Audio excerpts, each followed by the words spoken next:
శ్రీ మహాగణాధిపతయే నమ. ఐం మహాసరస్వత్యే నమ. శ్రీ లలితాంబికాదేవియే నమ. రాశిఫలాల కార్యక్రమములో భాగంగా ద్వాదశ రాసుల వాళ్లకు కూడా ఈ కొత్త సంవత్సరము ఉగాది పండుగ అయిన తర్వాత ఇప్పుడు ఏప్రిల్ 1వ తేదీ నుండి ఈ ఏప్రిల్ నెలాఖరు వరకు కూడా ఎలా ఉంటుంది ఏమిటి అనేటువంటి దాని గురించి ఆలోచన చేసినప్పుడు మామూలుగా మీనములో ఉండేటువంటి గ్రహాల యొక్క వీటి రీత్యా షష్టగ్రహ కూటమి అనేటువంటిది అయిపోయింది. కానీ పంచగ్రహ కూటమి ఇంకా ఉన్నది. 5 గ్రహాలు మీనములోనే ఉంటున్నాయి. అలాగే కేతువు కన్యలో ఉంటూ ఉన్నారు. ఇక్కడ మనం ఒకటి తెలుసుకోవాలి. ఇప్పుడు రాహు కేతువుల మధ్య గ్రహాలన్నీ ఉండేటువంటి దాని వల్లను, అలాగే కర్కాటకములోకి కుజుడు వచ్చాడు. కర్కాటక రాశిలోకి కుజుడు వచ్చినటువంటి దాని వలనను చంద్రుడి యొక్క దినదినము మార్పు జరుగుతూ ఉండేటువంటి దాని వల్ల ఇప్పుడు ఎలా ఉండబోతుంది అంటే నిజంగా కూడా మొండి జాతకులకు వివాహము కాకుండా ఎక్కడెక్కడో తిరిగాము, అయినా వివాహాలు కావడం లేదు.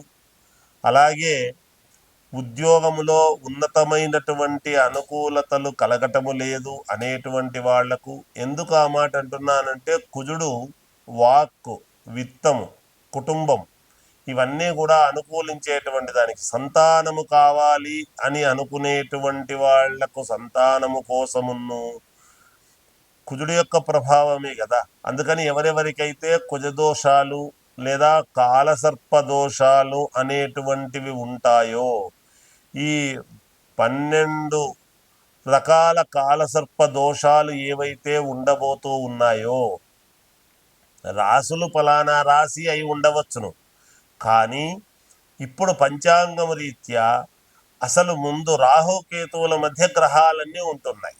ఈసారి చాలా విశేషం ఇది. ఎందుకంటే ఈ సహజముగా ఎవరికైనా జాతకములో ఉంటాయి. ఈసారి 5 గ్రహాలు మీనములోనే ఉండేటువంటి దాని వలన రవి, బుధుడు, శుక్రుడు, రాహువు,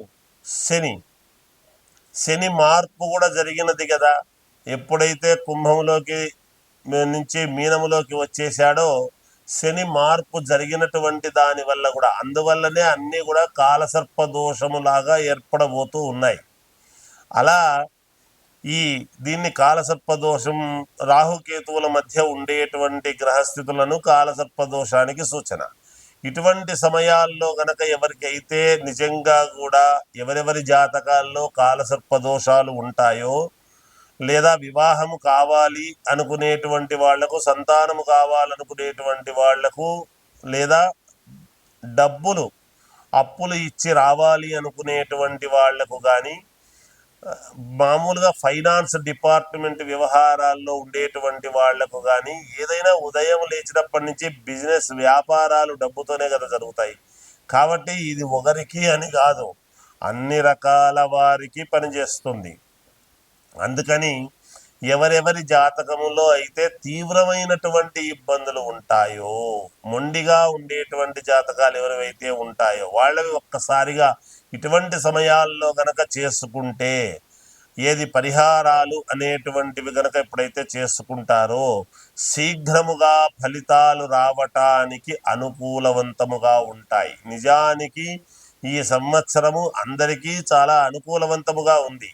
అయితే వాళ్ళ వ్యక్తిగతమైనటువంటి జాతకాలను ఒక్కసారి పరిశీలన చేసుకోవాలి. ఇక్కడ కర్కాటకములోకి కుజుడు రావటం అనేటువంటిది కూడా చాలా విశేషమైనటువంటిది కర్కాటకముకు. అందువల్ల చాలా అంటే చాలా ఇవి ఉంటాయి. అయితే ఒకరికి అని కాదు, ఎవరి జాతకము, ఎవరి లగ్నములో ఎవరు పుట్టారో ఏమిటి అనేటువంటి చూసుకోవాలి. అలా చూసుకొని చేసుకోగలిగితే నిజంగా కూడా పరిపూర్ణముగా మేలు జరుగుతుంది అనేటువంటిది తెలియజేస్తూ, కన్యా రాశి వారికి ఈ ఏప్రిల్ 1వ తేదీ నుండి నెలాఖరు వరకు కూడా ఎలా ఉంది అంటే చాలా బాగుంది, యోగదాయకముగా ఉంది అని తెలియజేస్తున్నాను. కన్యలోనే కేతు ఉన్నాడు. చాలా దగ్గరి వరకు వచ్చి తప్పించేటువంటి పరిస్థితులు ఉండవచ్చును. కానీ మీరు గనక పట్టుదలగా పట్టుకున్నారు అంటే తప్పకుండా మీకు విజయం లభిస్తుంది గాక. సప్తమంలో పంచగ్రహ కూటమి అనేటువంటిది ఉన్నది. అన్ని గ్రహాలు మీకు అనుకూలించేటువంటి దానికి ఉన్నాయి.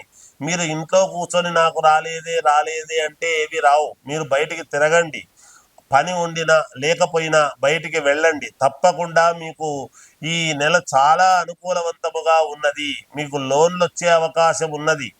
మీరు డబ్బు మామూలుగా అప్పులు పుడతాయి.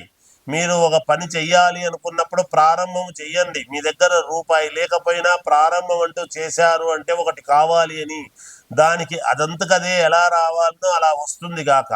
దైవానుకూలము అనేటువంటిది పరిపూర్ణముగా ఉన్నది. పైగా ఏకాదశములో మీకు కుజుడు కూడా వచ్చి కూర్చున్నాడు. కుజుడు కూడా వచ్చి కూర్చున్నాడు ఎక్కడ? కర్కాటకములో. అందువలన ఏకాదశములో ఉండేటువంటి దాని వలన చాలా మేలు జరిగే అవకాశాలు ఉన్నాయి. ఏది ఏమైనా వ్యక్తిగతమైనటువంటి జాతకాలను బాగా కరెక్ట్గా ఎప్పుడైతే మనము పరిహారాలు చేసుకుంటామో, మనము ఎవరెవరి దగ్గరో పరిహారాలు చేసుకొని చాలైపోయింది, ఇంకా చేసుకునే ఓపిక లేదు అని అనుకుంటుంటారు. ఇది నాకు ఏదైనా సరే, ఇది నాకు ఇది నా జీవితంలో ఇది ఆఖరు అనుకొని ఒక ధైర్యం గనక చేసినారు అంటే ఖచ్చితముగా మీరు వెలుగును చూసేటువంటి అవకాశాలు చాలా వరకు ఉన్నాయి. కన్యా రాశి వాళ్లకు అనూహ్యముగా మీ జీవితము మలుపు తిరిగి తీరుతుంది అనేటువంటిది నేను చాలా దృఢముగా తెలియజేస్తూ ఉన్నాను. ఇన్ని రకాలుగా తెలియజేస్తూ ఉన్నా. మోక్షదాయకుడైనటువంటి కేతు ఇక్కడే ఉండడం, రాశిలో పంచగ్రహ కూటం ఎక్కడ ఉండడం, ఏకాదశములో కుజుడు ఉండడం, ఇంతకంటే కావాల్సింది ఏముంది? అత్యద్భుతం, బ్రహ్మాండముగా ఉంది. మేలు జరుగుతుంది గాక. మీకు గృహాలు కొనుక్కుంటారు, అలాగే ఉద్యోగాలు రావాల్సిన ఉద్యోగాలు, పదవులు రావాల్సిన వాళ్లకు పదవులు, మామూలుగా అప్గ్రేడ్ కావాల్సినటువంటి వాళ్ళకు అప్గ్రేడ్ కావడం, శాలరీలు పెరగడం, ఉన్నతమైనటువంటి చోటికి ట్రాన్స్ఫర్లు కావటం, ఇలా ఒకటేమిటి ఇంట్లో శుభకార్యాలు చేసుకోవటం, అన్ని రకాల యోగదాయకముగా ఉన్నది. విద్యార్థులకు అనుకూలముగా ఉన్నది. రాజకీయ నాయకులకు చాలా అంటే చాలా అనుకూలవంతముగా ఉన్నది. సినిమా రంగములో ఉండే వాళ్లకు, టీవీ సీరియల్స్లో నటించేటువంటి వాళ్లకు అద్భుతమైనటువంటి యోగాన్ని చూస్తారు మీరు ఈ మాసము అనేటువంటిది తెలియజేస్తూ జయోస్తు.